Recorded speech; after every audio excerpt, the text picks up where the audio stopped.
Good morning, students. So today we are going to discuss some of the important management functions.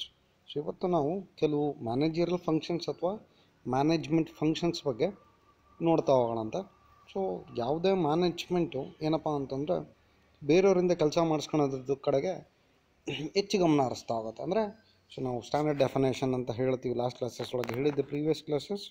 So ಏನಪ್ಪ ಅಂತಂದರೆ management is concerned with getting things done by others efforts. So management ಅಂದರೆ ಏನಪ್ಪ ಅಂತಂದರೆ ಬೇರೆಯವರಿಂದ ನಮ್ಮ ಕೆಲಸಗಳನ್ನು ಮಾಡಿಸ್ಕೊಳ್ಳೋದನ್ನು ನಾವು management ಅಂತ ಕರಿತಾ ಹೋಗ್ತೀವಿ.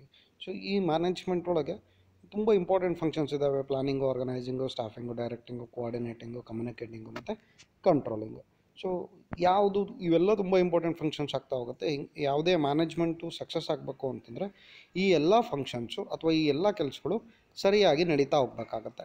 ಸೊ ನೋಡ್ತಾ ಹೋಗೋಣಂತೆ ಒನ್ ಬೈ ಒನ್. ಸೊ ಏನು ಮ್ಯಾನೇಜ್ಮೆಂಟ್ ಫಂಕ್ಷನ್ಸ್ ಅಂದರೆ, ಸೊ ಏನು ಪ್ಲಾನಿಂಗ್ ಅಂದರೆ ಏನು ಅನ್ನೋದನ್ನು ಇವತ್ತಿನ ಕ್ಲಾಸ್ ಒಳಗೆ ನಾವು ನೋಡ್ತಾ ಹೋಗೋಣಂತೆ.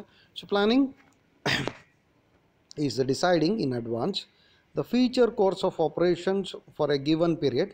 In other words, it is determination of objective to be achieved and the course of action to be taken to achieve the desired results. So ಏನು ಪ್ಲಾನಿಂಗ್ ಅಂದರೆ ಏನಪ್ಪ ಅಂತಂದರೆ, ಸೊ ಕೋರ್ಸ್ ಆಫ್ ಆ್ಯಕ್ಷನನ್ನು ನಾವು ಮುಂಚೆನೇ ಡಿಸೈಡ್ ಮಾಡೋದು. ಸೊ ಕೋರ್ಸ್ ಆಫ್ ಆ್ಯಕ್ಷನ್ ಅಂತಂದರೆ so ನಾವು ಏನು ಮಾಡಬೇಕು ಅಂತ ಅಂದ್ಕೊಂಡಿದ್ದೀವಿ ಆರ್ಗನೈಸೇಷನಿಗೆ ಸಂಬಂಧಪಟ್ಟಂಗೆ, ಸೊ ಅದನ್ನು ನಾವೇನು ಅಂತಂದರೆ ಮುಂಚಿತವಾಗಿ ಯೋಚನೆ ಮಾಡಿರ್ಬೇಕಾಗತ್ತೆ. ಅಂದರೆ ಯೂಶ್ವಲಾಗಿ planning not only in the management functions, so for each and every day to day activity ಒಳಗೂ ಸಹ ಪ್ಲಾನಿಂಗ್ ತುಂಬ ಇಂಪಾರ್ಟೆಂಟ್ ಆಗಿ ಬೇಕಾಗ್ತಾ ಹೋಗುತ್ತೆ. ಸೊ ಒಂದು ಎಕ್ಸಾಂಪಲನ್ನು ನಾನು ನಿಮಗೆ ಬೇಕಾದ್ರೆ ಪ್ಲಾನಿಂಗಿಗೆ ಸಂಬಂಧಪಟ್ಟಂಗೆ ಹೇಳ್ತಾ ಹೋಗ್ತೀನಿ. ಏನಪ್ಪ ಅಂತಂದರೆ, ಸೊ ಈಗ ನಾಳೆ ಕಾಲೇಜೇ ಇದೆ ಅಂತ ಅಂದ್ಕೊಳ್ಳೋಣ. ಸೊ ಅಂದರೆ ಎಕ್ಸಾಂಪಲಿಗೆ ಅಂದ್ಕೊಳ್ಳೋಣ, so not in reality. So ನಾಳೆ ಕಾಲೇಜ್ ಇದೆ ಅಂತ ಅಂದ್ಕೊಂಡ್ರೆ 9 ಗಂಟೆ ಕಾಲೇಜು ಅಂತಂದರೆ, ಸೊ ನೀವು ಎಷ್ಟೊತ್ತಿಗೆ ಬಸ್ಸಲ್ಲಿ ಬರೋದಾದರೆ ಎಷ್ಟೊತ್ತಿಗೆ ಬರಬೇಕು, ಸೊ ಅಥವಾ ನೀವು ಒಂದು ಸ್ವಂತ ವೆಹಿಕಲಲ್ಲಿ ಬರೋದಾದರೆ ಎಷ್ಟೊತ್ತಿಗೆ ಬರಬೇಕು, ಸೊ ಹಳ್ಳಿಯಿಂದ ಯಾರು ಬರೋರಾದರೆ ಅವ್ರು ಎಷ್ಟೊತ್ತಿಗೆ ಬಸ್ ಬರುತ್ತೆ. ಸೊ ಅವ್ರ ಕನ್ವೀನಿಯೆಂಟ್ ಪ್ರಕಾರ ಏನು ಮಾಡ್ತಾ ಹೋಗ್ಬೇಕು ಅಂತಂದರೆ, you have to reach by 9 o'clock. So ಕಾಲೇಜಿಗೆ 9 ಗಂಟೆಗೆ ಬರಬೇಕು ಅಂತಂದರೆ 9 ಗಂಟೆಗೆ ನೀವು ಕಾಲೇಜ್ ಕ್ಯಾಂಪಸ್ ಒಳಗೆ ಇರಬೇಕಾಗತ್ತೆ. ನೋಡಿರಿ, ಇದು ತುಂಬ ಸಣ್ಣ ಕೆಲಸ. ಡೇ ಟು ಡೇ ಆ್ಯಕ್ಟಿವಿಟೀಸನ್ನು ನಾವೇನು ಅಥವಾ ಡೇ ಟು ಡೇ ಲೈಫ್ ಒಳಗೆ ಮಾಡ್ತಕ್ಕಂಥ ಕೆಲಸ. ಸೊ ಈಗ 9 ಗಂಟೆ ಕಾಲೇಜಿಗೆ ಬರಬೇಕು ಅಂತಂದರೆ, ಸೊ ಕೆಲವರು 8 ಗಂಟೆಗೆ ಮನೆ ಬಿಡ್ಬೇಕಾಗತ್ತೆ. ಇನ್ನು ಕೆಲವರು ದೂರದಿಂದ ಬರೋರು ಅಥವಾ ಹಳ್ಳಿಯಿಂದ ಬರೋರಾದರೆ 7 ಗಂಟೆಗೆ ಮನೆ ಬಿಡ್ಬೇಕಾಗತ್ತೆ. ಸೊ 7 ಗಂಟೆಗೆ ಮನೆ ಬಿಡ್ಬೇಕು ಅಂತಂದರೆ ನೀವು 6:45 ಎದ್ರೆ ನಡೆಯೋಲ್ಲ. ಸೊ ಅಂದರೆ ಇಲ್ಲಿ ಸಣ್ಣ ಸಣ್ಣ ಥಿಂಗ್ಸನ್ನು ಸಹ ಮಾಡೋದಕ್ಕೆ ನಮಗೆ ಪ್ಲಾನಿಂಗ್ ಬೇಕಾಗುತ್ತೆ. 7 ಗಂಟೆಗೆ ಮನೆ ಬಿಡ್ಬೇಕಂದ್ರೆ at least I have to wake up by 6 o'clock. 6 ಗಂಟೆ ಅಷ್ಟೊತ್ತಿಗೆ ನೀವು ಎದ್ದಿರಬೇಕಾಗತ್ತೆ. 7 ಗಂಟೆ ಅಷ್ಟೊತ್ತಿಗೆ ರೆಡಿ ಆದರೆ ಸೊ ಅಲ್ಲಿಂದ ಮನೆಗೆ ಬಿಟ್ಟರೆ ನೀವು ಕರೆಕ್ಟಾಗಿ 9 ಗಂಟೆ ಅಷ್ಟೊತ್ತಿಗೆ ಕಾಲೇಜಿಗೆ ಬರ್ಬೋದು. ಸೊ ಹಂಗಾಗಿ ಸೊ ಇಲ್ಲಿ ಸಣ್ಣ ಸಣ್ಣ ಕೆಲಸಗಳಿಗೆ ಏನಾಗ್ತಾ ಹೋಗುತ್ತೆ ಅಂತಂದರೆ ಪ್ಲಾನಿಂಗ್ ತುಂಬ ಇಂಪಾರ್ಟೆಂಟ್ ಆಗ್ತಾ ಹೋಗುತ್ತೆ. So when it comes to running the ಆರ್ಗನೈಸೇಷನನ್ನು ರನ್ ಮಾಡಬೇಕಾದ್ರೆ so planning plays very important and very vital role. So ಇದು ತುಂಬ ಇಂಪಾರ್ಟೆಂಟಾಗಿ ಮತ್ತು ತುಂಬ ದೊಡ್ಡ ರೋಲನ್ನು ಇಲ್ಲಿ ಪ್ಲೇ ಮಾಡ್ತಾ ಹೋಗುತ್ತೆ ಪ್ಲಾನಿಂಗು. ಓಕೆ, ಸೊ ಯಾಕೆ ಅಂತಂದರೆ, ಸೊ ನೋಡಿರಿ, ಒಂದು ಆರ್ಗನೈಸೇಷನ್ ಅಂತಂದರೆ it is not N easy job. So ತುಂಬ ಈಸಿ ಜಾಬ್ ಅಲ್ಲ ಆರ್ಗನೈಸೇಷನನ್ನು ಫಾರ್ಮ್ ಮಾಡೋದು ಅಥವಾ ರನ್ ಮಾಡೋದು. ಅಲ್ಲೇನು ಬೇಕಾಗುತ್ತೆ, ನೀವು ಒಂದು ಕಂಪನಿಯನ್ನು ಸ್ಟಾರ್ಟ್ ಮಾಡಬೇಕು ಅಂದರೆ ಲ್ಯಾಂಡ್ ಎಲ್ಲಿ ತೊಗೊತೀರಾ, ಮೆಟೀರಿಯಲ್ ಎಲ್ಲಿರುತ್ತೆ, ಮೆಟೀರಿಯಲ್ ಎಲ್ಲಿಂದ ತರಿಸ್ಕೊತೀರಾ, ಮ್ಯಾನ್ ಪವರ್ ಅವೈಲಬಿಲಿಟಿ ಏನು ನಿಮಗೆ, ಸೊ ಅದನ್ನು ಎಷ್ಟು ಮಟ್ಟಿಗೆ ನೀವು ಕರೆಕ್ಟ್. ಆಮೇಲೆ ಪ್ಲಾನಿಂಗ್ ಇರಬೇಕಾಗತ್ತೆ. ಸೊ ಪ್ಲಾನಿಂಗ್ ಅಂತಂದರೆ ಯೂಶ್ವಲಾಗಿ ನಾವು ಹೇಳ್ತಾ ಹೋಗ್ತೀವಿ ಏನು ಅಂತಂದರೆ, ನೀವು ಯಾವ ಪ್ರಾಡಕ್ಟನ್ನು ಅಥವಾ ಯಾರಿಗೆ ನೀವು ಪ್ರಾಡಕ್ಟನ್ನು ಪ್ರೊಡ್ಯೂಸ್ ಮಾಡ್ತಾ ಇದ್ದೀರಾ. ಸೊ ತುಂಬ ಅಲ್ಲೂ ನಾವೇನು ಮಾಡ್ತಾ ಹೋಗ್ತೀವಿ ಅಂತಂದರೆ ಸೆಗ್ಮೆಂಟ್ ಮಾಡ್ತಾ ಹೋಗ್ತೀವಿ. ಲೋಯರ್ ಮಿಡಲ್ ಕ್ಲಾಸ್ ಅಂತ ಕರಿತೀವಿ, ಅಪ್ಪರ್ ಮಿಡಲ್ ಕ್ಲಾಸ್ ಅಂತ ಕರಿತೀವಿ, ಸೊ ಅಥವಾ ಹೈಯರ್ ಕ್ಲಾಸ್ ಅಂತ ಕರಿತಾ ಹೋಗ್ತೀವಿ. ಸೊ ನಿಮ್ಮ ಟಾರ್ಗೆಟೆಡ್ ಕಸ್ಟಮರ್ಸ್ ಯಾರು, ಸೊ ಅವರಿಗೆ ಸಂಬಂಧಪಟ್ಟಂಗೆ ಕ್ವಾಲಿಟಿ ಎಷ್ಟು ನೀವು ಅಶ್ಯೂರೆನ್ಸನ್ನು ಕೊಡ್ತಾ ಇದ್ದೀರಾ.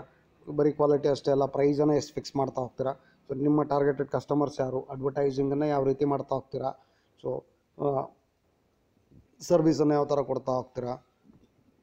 ಸೊ ಇದೆಲ್ಲ ತುಂಬ ಇಂಪಾರ್ಟೆಂಟಾಗಿ ಬೇಕಾಗ್ತಾ ಹೋಗುತ್ತೆ. ಯಾವುದು ಪ್ರಾಡಕ್ಟಿಗೆ ಸಂಬಂಧಪಟ್ಟಂಗಾದರೆ, ಮ್ಯಾನ್ ಪವರಿಗೆ ಸಂಬಂಧಪಟ್ಟಂಗಾದರೆ ಮ್ಯಾನ್ ಪವರನ್ನು ನೀವು ಯಾವ ಥರದವ್ರನ್ನ ಅಪಾಯಿಂಟ್ ಮಾಡ್ಕೊತೀರಾ, ವೆದರ್ ಸ್ಕಿಲ್ಡ್ ಆರ್ ಅನ್ಸ್ಕಿಲ್ಡ್ ಆದರೆ ಸೊ ಅವರಿಗೆ ಎಷ್ಟು ಸ್ಯಾಲ್ರಿ ಕೊಡ್ತಾ ಹೋಗ್ಬೇಕಾಗತ್ತೆ. ಸೊ ಅನ್ಸ್ಕಿಲ್ಡ್ ಆದರೆ ಸೊ ಅವರಿಗೆ ಎಷ್ಟು ಸಂಬಳನ ನಾವು ಡಿಸೈಡ್ ಮಾಡ್ತಾ ಹೋಗ್ತೀವಿ, ಎಷ್ಟು ಅವರು ವರ್ಕ್ ಇರುತ್ತೆ ನಮ್ಮದು. ಸೊ ಇದು ಪ್ಲಾನಿಂಗ್ ಒಳಗೆ ಬರ್ತಾ ಹೋಗುತ್ತೆ. ಸೊ ಅದೇ ರೀತಿ ನೀವು ಲ್ಯಾಂಡನ್ನು ಎಲ್ಲಿ ಪರ್ಚೇಸ್ ಮಾಡ್ತೀರಾ, ಸೊ ನಿಮ್ಮ ಅಡ್ವರ್ಟೈಸಿಂಗ್ ಯಾವ ರೀತಿ ಇರುತ್ತೆ, ಮೀಡಿಯಾ ಆಫ್ ಅಡ್ವರ್ಟೈಸಿಂಗು. ಸೊ ಅದ್ರ ಜೊತೆಗೆ ನೀವು ಹೇಗೆ ಪ್ರಾಡಕ್ಟನ್ನು ಕಳಿಸ್ತಾ ಹೋಗ್ತೀರಾ, ಅಂದರೆ ಟ್ರಾನ್ಸ್ಪೋರ್ಟೇಷನ್ ಸಿಸ್ಟಮ್ ಯಾವುದು.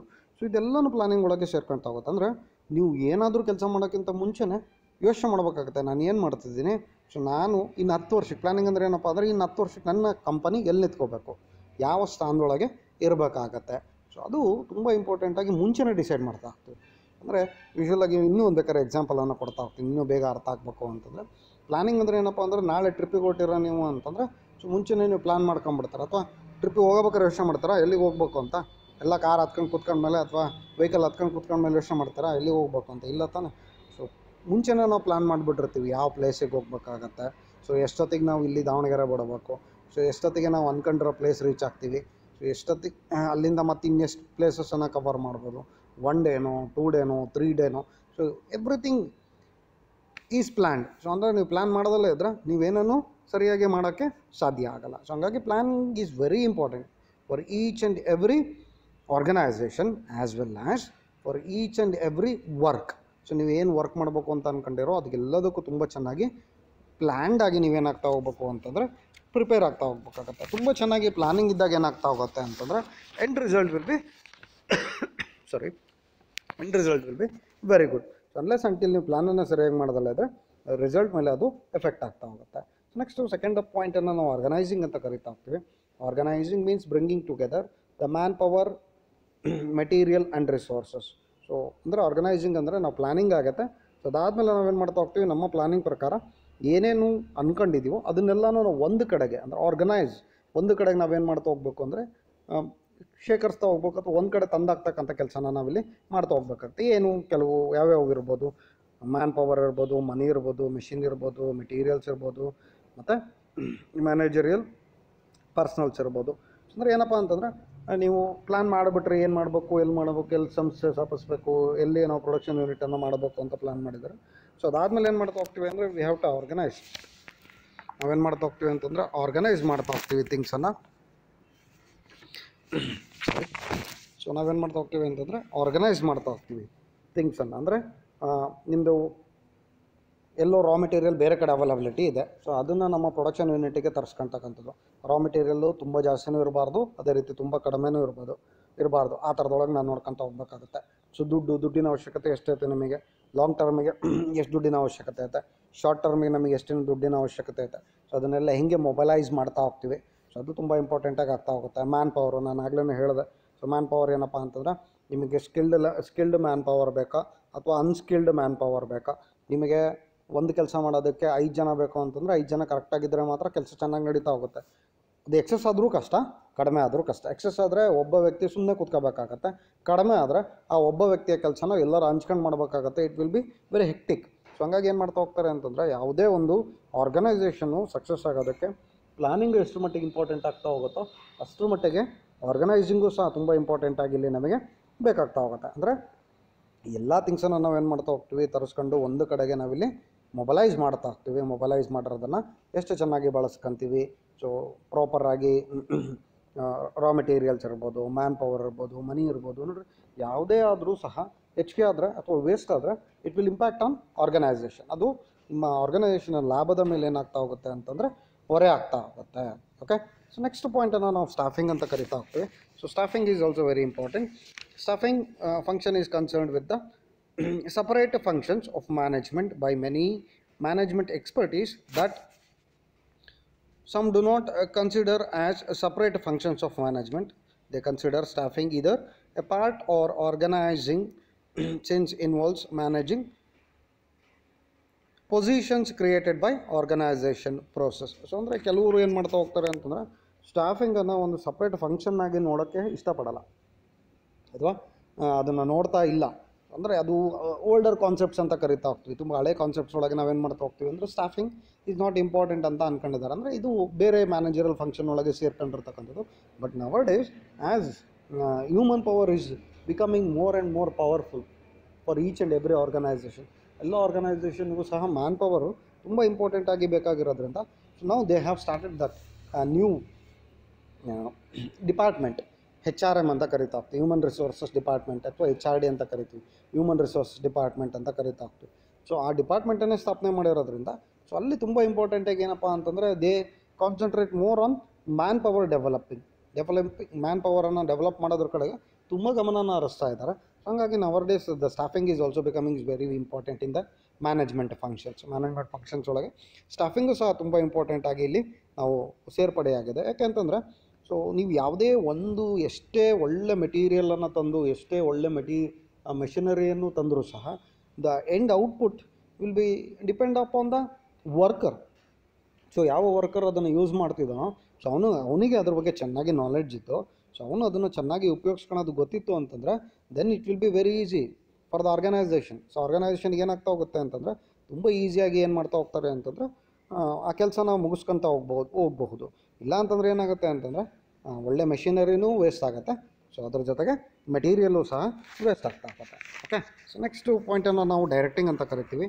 Directing is one of important functions of the management while planning, organising and staffing. Merely the preparation for doing work, directing functions actually start the work. So ಅಂದರೆ ಇಲ್ಲಿ ಏನು ಮಾಡ್ತಿರುತ್ತೆ ಅಂತಂದರೆ ಪ್ಲಾನಿಂಗು, ಆರ್ಗನೈಸಿಂಗ್, ಸ್ಟಾಫಿಂಗ್ ಆದಮೇಲೆ so directing work start ಆಗ್ತಾ ಹೋಗುತ್ತೆ. ಅಂದರೆ ಇವೆಲ್ಲ ಕೆಲಸ ಮುಗಿದ್ಮೇಲೆ ಡೈರೆಕ್ಟಿಂಗು ಸ್ಟಾರ್ಟ್ ಆಗ್ತಾ ಹೋಗುತ್ತೆ. ಅಂದರೆ ಸೊ ನಾವೇನು ಮಾಡ್ತಾ ಹೋಗ್ತೀವಿ ಅಂತಂದರೆ ಡೈರೆಕ್ಟಾಗಿ ಮಾಡ್ತಾ ಹೋಗ್ತೀವಿ. ಮ್ಯಾನೇಜ್ಮೆಂಟು ಅಥವಾ ಮ್ಯಾನೇಜರಲ್ ಫಂಕ್ಷನ್ ಒಳಗೆ ಏನು ಮಾಡ್ತಾ ಹೋಗ್ತಾರೆ ಅಂತಂದರೆ they are going to direct ಏನು ಮಾಡ್ತಾ ಇದ್ದೀರಾ ಕೆಲಸ, ಹೆಂಗೆ ಮಾಡಬೇಕಾಗುತ್ತೆ, ಸೊ ನಮ್ಮ ಕಂಪನಿಯ ಆರ್ಗನೈಸೇಷನ್ ಗೋಲ್ಸ್ ಏನು, ಸೊ ನೀವು ಆ ಗೋಲ್ಸಿಗೆ ಸಂಬಂಧಪಟ್ಟಂಗೆ ಹೇಗೆ ಕೆಲಸ ಮುಗಿಸ್ಕೊಡ್ತಾ ಹೋಗ್ತೀರಾ. ಸೊ ಅದು ತುಂಬ ಇಂಪಾರ್ಟೆಂಟಾಗಿ ನಾವು ಡೈರೆಕ್ಟಿಂಗ್ ಅಂತ ಕರಿತಾ ಹೋಗ್ತೀವಿ. ಸೊ ಡೈರೆಕ್ಟಿಂಗ್ ಅಂತಂದರೆ ಸೊ ನೀವು ಕೆಲಸ ಮಾಡ್ತೀವಿ, ಇನ್ ಕೇಸ್ ನೀವೇನಾದರೂ ತಪ್ಪು ಮಾಡ್ತಾಯಿದ್ರೆ ಸೊ ಅದನ್ನು, ಅಥವಾ ನೀವೇನಾದರೂ ಸ್ಮಾಲರ್ ಮಿಸ್ಟೇಕ್ ಮಾಡ್ತಾಯಿದ್ರೆ ಸೊ ಅದನ್ನು ಅವರು ಕರೆಕ್ಟ್ ಮಾಡಿ ನಿಮಗೆ ಸೊ ಕೆಲಸನ ತುಂಬ ಚೆನ್ನಾಗಿ ಅಥವಾ ತುಂಬ ಎಫಿಷಿಯೆಂಟಾಗಿ ಮಾಡೋದಕ್ಕೆ ನಿಮಗೆ ಹೆಲ್ಪ್ ಮಾಡ್ತಾ ಹೋಗ್ತಾರೆ. ಇಲ್ಲಿ ಮ್ಯಾನೇಜ್ಮೆಂಟು ಡೈರೆಕ್ಟಿಂಗನ್ನು ಮಾಡಿ ನಿಮಗೆ ಕೋಆರ್ಡಿನೇಟಿಂಗ್ ಅಥವಾ ಕೋಆರ್ಡಿನೇಷನ್ ಅಂತ ಕರಿತಾ ಹೋಗ್ತೀವಿ. In the context for the study of management functions better to have some idea about coordination. So coordination ಅಂದರೆ ಏನು ಅನ್ನೋದು ತುಂಬ ಇಂಪಾರ್ಟೆಂಟಾಗಿ ಇಲ್ಲಿ ಬೇಕಾಗ್ತಾ ಹೋಗುತ್ತೆ. ಸೊ ಕೋಆರ್ಡಿನೇಷನ್ ಅಂತಂದರೆ ಇಲ್ಲಿ ವರ್ಕ್ ಮಾಡ್ತಕ್ಕಂಥ ಮ್ಯಾನೇಜ್ಮೆಂಟಿಗೂ ಮತ್ತು ಅಪ್ಪರ್ ಮ್ಯಾನೇಜ್ಮೆಂಟಿಗೂ ಮತ್ತು ಲೋಯರ್ ಮ್ಯಾನೇಜ್ಮೆಂಟಿಗೂ ಅಥವಾ ಲೋಯರ್ ವರ್ಕರ್ಸ್ಗೂ ತುಂಬ ಒಳ್ಳೆ ಕೋಆರ್ಡಿನೇಷನ್ ಇರ್ತಾ ಹೋಗ್ಬೇಕಾಗತ್ತೆ ಅಂತ ಹೇಳ್ತಾರೆ. ಕೋಆರ್ಡಿನೇಷನ್ ಅಂತಂದರೆ ಸಹಕಾರ ಅಂತ ಕರಿತೀವಿ. ಸೊ ತುಂಬ ಒಳ್ಳೆ ಕೋಆರ್ಡಿನೇಷನ್ ಇದ್ದರೆ ತುಂಬ ಈಸಿಯಾಗಿ ಏನಾಗ್ತಾ ಹೋಗುತ್ತೆ ಅಂತಂದರೆ ಕೆಲಸಗಳು ನಡೀತಾ ಹೋಗುತ್ತೆ. ಸೊ ನಿಮಗೆ ಯಾವಾಗ ಲ್ಯಾಕ್ ಆಫ್ ಕೋಆರ್ಡಿನೇಷನ್ ಆಗ್ತಾ ಹೋಗುತ್ತೆ, ಕೋಆರ್ಡಿನೇಷನ್ ಕಡಿಮೆ ಆಗ್ತಾ ಹೋಗುತ್ತೆ, so then the problem starts.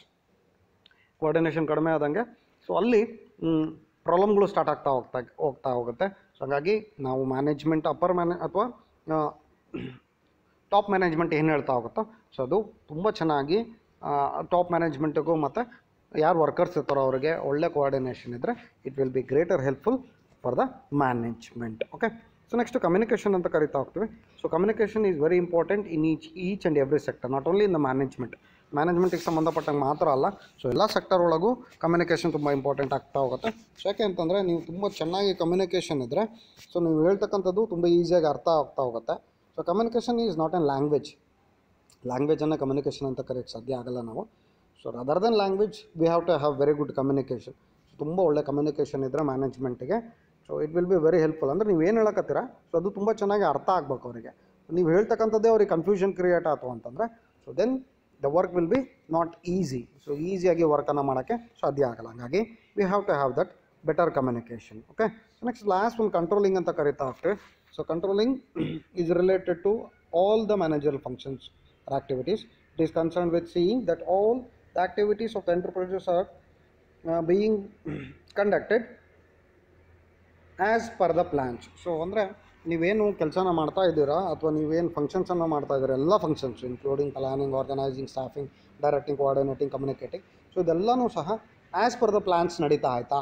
So plans ಪ್ರಕಾರನೇ ಅದು ನಡೀತಾ ಇದ್ದರೆ it will be very useful for the organisation. So in case ನಿಮ್ಮ ಪ್ಲ್ಯಾನ್ಸಿಗೆ ಸರಿಯಾಗಿ ಅದು ಪ್ಲ್ಯಾನ್ ಪ್ರಕಾರ ನಡೀತಾ ಇಲ್ಲ ಅಂತಂದರೆ we have to take control. So ಎಲ್ಲಿ ಲ್ಯಾಕ್ ಆಗ್ತಾ ಐತೆ, ಸೊ ಎಲ್ಲಿ ಅದು ತಪ್ಪಾಗ್ತಾ ಐತೆ, ಸೊ ಅದನ್ನು ಐಡೆಂಟಿಫೈ ಮಾಡಿ they have to rectify that ಅಥವಾ ಐಡೆಂಟಿಫೈ ಮಾಡಬೇಕು.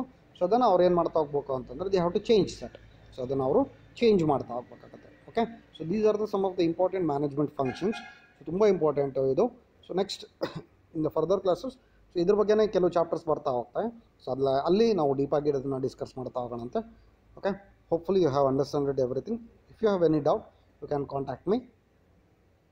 Thank you.